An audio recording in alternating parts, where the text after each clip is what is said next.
आगे का एजेंडा में बात अब राहुल गांधी की, जो इस वक्त अमेरिका के दौरे पर हैं और एक बार फिर से विदेशी जमीन पर पहुंचे। फिर ऐसे बयान उन्होंने दिए जिन पर देश की। नमस्कार, मैं आपकी सत्य सिंधुजा। हर विषय में, हर क्षेत्र में भारत विश्वगुरु है। सिद्ध चिकित्सा पद्धति विश्व के लिए भारत का अद्भुत वरदान है। सियासत में घमासान छिड़ना तय है। राहुल गांधी ने अमेरिका से प्रधानमंत्री मोदी और बीजेपी पर डायरेक्ट अटैक किया। अमेरिका के डलास में राहुल गांधी ने कहा, पीएम और बीजेपी पर उन्होंने जो अटैक किया वो हम आपको बता रहे हैं। अब प्रधानमंत्री से कोई नहीं डरता। राहुल गांधी, चुनाव के बाद बीजेपी का डर खत्म हुआ, ये राहुल गांधी ने कहा है कि चुनाव के बाद बीजेपी का डर खत्म हो गया। भारत के लोगों ने लोकतंत्र को समझा। Fear of the BJP vanished, disappeared, gone. And we saw that immediately, within minutes of the election result, nobody in India was scared of the BJP or the Prime Minister of India. So these are huge achievements, not of Rahul Gandhi or the Congress Party. We are peripheral. These are huge achievements of the people of India who realized, of democracy, of the people of India who realized that we are not going to accept an attack on our constitution. We are not going to accept an attack on our religion. We are not going to accept an attack on our states.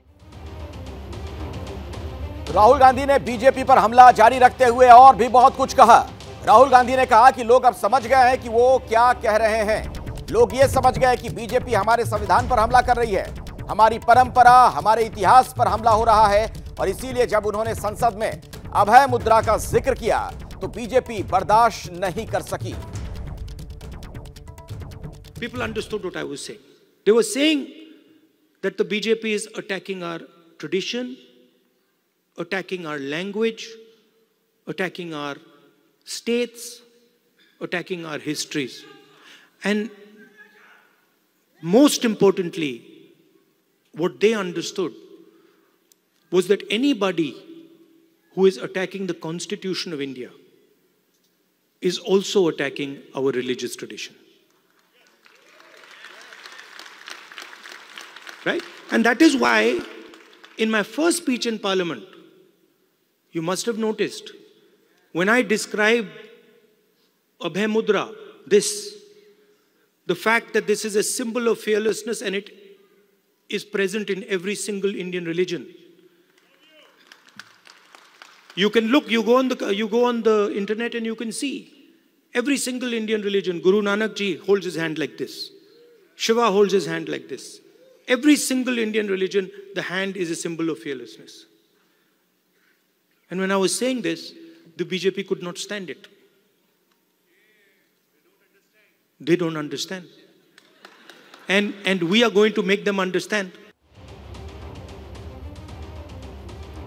आइए इसी खबर पर कुछ और ज्यादा जानकारी लेते हैं। विस्तार से आप तक ये पूरी खबर पहुंचाएंगे। मेरे साथ नीरज पांडे, मेरे सहयोगी, इस वक्त मौजूद हैं। बीजेपी की हर खबर आप तक पहुंचाते हैं और कांग्रेस की खबर पहुंचाने वाले हमारे सहयोगी जैनेंद्र कुमार भी आपको इस वक्त स्क्रीन पर नजर आ रहे हैं। जैनेंद्र, पहला सवाल आपसे ही है। दरअसल राहुल गांधी ने जो अभय मुद्रा वाला बयान दिया था, जब प्रतिपक्ष के नेता के तौर पर वो पहला भाषण दे रहे थे लोकसभा में, इस लोकसभा में, तो उसी का उल्लेख करते हुए तमाम बातें जो कह रहे हैं, इसके जरिए सीधे तौर पर बीजेपी पर निशाना साधा जा रहा है, मोदी सरकार पर निशाना साधा जा रहा है। यानी विदेश की धरती से एक बार फिर से उन्होंने उसी तरीके का हमला किया जो पहले भी कई मौकों पर हम देख चुके हैं। बिल्कुल अखिलेश, और इससे पहले की जो विदेश यात्राएं रही हैं उसमें भी राहुल गांधी का यही अंदाज रहा है। बल्कि देश हो या विदेश हो, उनके निशाने पर सीधे तौर पर बीजेपी आरएसएस की विचारधारा और मोदी सरकार रही है। और उसी को नए सिरे से उन्होंने अमेरिका का उनका जो 3 दिनों का दौरा है, जिसका कल पहला दिन था, सार्वजनिक कार्यक्रमों का पहला दिन था। टेक्सास में उन्होंने 2 कार्यक्रमों को संबोधित किया। एक यूनिवर्सिटी ऑफ टेक्सास में उन्होंने छात्रों को संबोधित किया और इसके अलावा अप्रवासी भारतीयों के बीच भी एक कार्यक्रम में उन्होंने टेक्सास में 2 एड्रेस किए। और दोनों में ही उनके निशाने पर जो उनका आइडिया ऑफ इंडिया है उनकी जो सोच है भारत को लेकर के, संविधान को लेकर के, वो उन्होंने उसके बारे में बताया। और नेता विपक्ष है, निशाने पर उनके मोदी सरकार रही, बीजेपी और आरएसएस की विचारधारा रही, और ये आरोप की बीजेपी आरएसएस की विचारधारा संविधान के खिलाफ है। वो देश में भी बीजेपी पर यही आरोप लगाते हैं, विदेश में भी यही आरोप लगाते हैं, और हर बार पिछली बार की तरह ही इस बार भी स्वाभाविक तौर पर वो निशाने पर आएंगे। लेकिन राहुल के इस अंदाज को लेकर कांग्रेस पार्टी का ये कहना है कि राहुल की बात में फर्क करना होगा कि राहुल, भारत और बीजेपी अलग अलग चीजें हैं। राहुल भारत के पक्ष में बोलते हैं, बीजेपी पर जरूर निशाना साधते हैं। नेता विपक्ष के तौर पर वो उनका काम है सरकार की कमजोरियों को हाईलाइट करना, जो वो करते हैं। और सबसे बड़ी बात यह है कि राहुल के भाषण से जो बहस शुरू होती है, कांग्रेस को लगता है कि उस बहाने उसे और मौका मिलता है बीजेपी को घेरने का। हाँ अखिलेश, और अभय मुद्रा वाली बात जब उन्होंने कही एक बार फिर से, तो कांग्रेस का चिन्ह है ये भी बताने से गुरेज नहीं किया उन्होंने, मतलब अपना प्रचार भी किया उन्होंने। अमेरिका से पीएम मोदी पर बरसे राहुल गांधी, भारत के प्रधानमंत्री संविधान पर हमला करते हैं, ये बयान दिया है राहुल गांधी ने। राहुल गांधी ने आरएसएस पर भी निशाना साधा। आरएसएस का मानना है भारत एक विचार है, हमारा मानना है हर किसी को मौका मिलना चाहिए, सपने देखने की आजादी होनी चाहिए, ये बातें कही हैं राहुल गांधी ने। The RSS believes that India is one idea, and we believe that India is a multiplicity of ideas. And we believe, by the way, very much like the United States, we believe that everybody should be allowed to participate. We believe that everybody should be allowed to dream. Everybody should be given space, regardless of their caste, language, religion, tradition, history. This is the fight. And the fight was crystallized in the election, when millions of people in India clearly understood that the Prime Minister of India is attacking the Constitution of India. आपको बता दें कि राहुल गांधी से भारत जोड़ो यात्रा को लेकर भी सवाल पूछा गया, तो राहुल गांधी ने आरोपों की झड़ी लगाते हुए कुछ बातें कही। उन्होंने कहा कि भारत जोड़ो यात्रा क्यों निकाली। राहुल गांधी ने कहा कि भारत में संवाद के सभी रास्ते बंद हो गए थे, संसद में बात टीवी पर नहीं दिखाई जाती, मीडिया के पास जाते हैं वो भी हमारी नहीं सुनते, लीगल सिस्टम के पास गए कुछ नहीं हुआ, यात्रा निकाली डायरेक्ट जनता के बीच गए।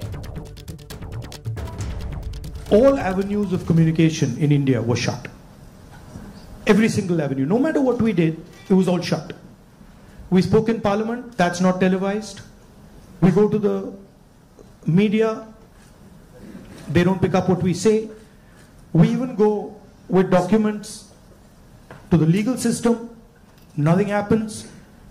So, all our avenues were shut. And for a long time, we literally couldn't understand how to communicate. And then suddenly we hit upon the idea कि भाई अगर मीडिया आपको लोगों के पास नहीं ले जा रहा, इंस्टीट्यूशनल सिस्टम आपको लोगों के पास नहीं ले जा रहा, तो फिर डायरेक्टली चले जाओ। And then what better way to go directly than to literally go walking across the country? And so that's what we did. राजनीति अपनी जगह, लेकिन जुडिशियल सिस्टम पर भी राहुल गांधी ने एक तरीके से सवाल खड़ा कर दिया।